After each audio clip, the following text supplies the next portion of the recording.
Addiction is a neurological disorder that affects the reward system in the brain.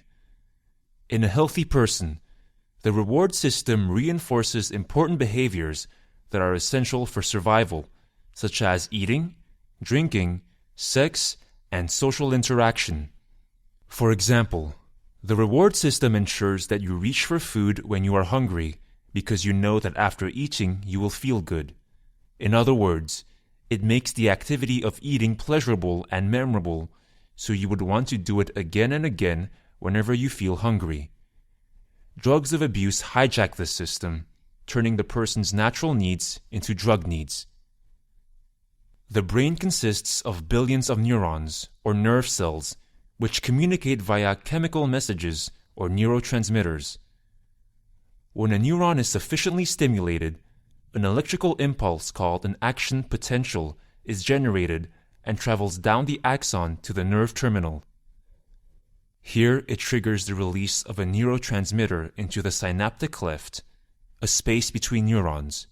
The neurotransmitter then binds to a receptor on a neighboring neuron, generating a signal in it, thereby transmitting the information to that neuron.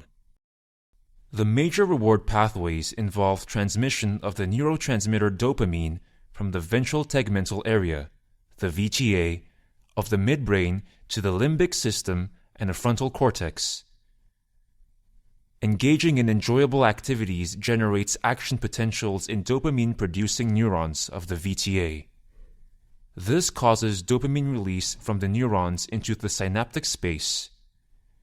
Dopamine then binds to and stimulates dopamine receptor on the receiving neuron. This stimulation by dopamine is believed to produce the pleasurable feelings or rewarding effects. Dopamine molecules are then removed from the synaptic space and transported back into the transmitting neuron by a special protein called dopamine transporter. Most drugs of abuse increase the level of dopamine in the reward pathway. Some drugs such as alcohol, heroin, and nicotine indirectly excite the dopamine-producing neurons in the VTA so that they generate more action potentials. Cocaine acts at the nerve terminal. It binds to dopamine transporter and blocks the reuptake of dopamine. Methamphetamine, a psychostimulant, acts similarly to cocaine in blocking dopamine removal. In addition, it can enter the neuron into the dopamine-containing vesicles, where it triggers dopamine release even in the absence of action potentials.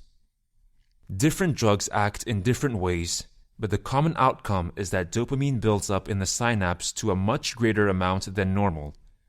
This causes a continuous stimulation, maybe overstimulation of receiving neurons, and is responsible for prolonged and intense euphoria experienced by drug users.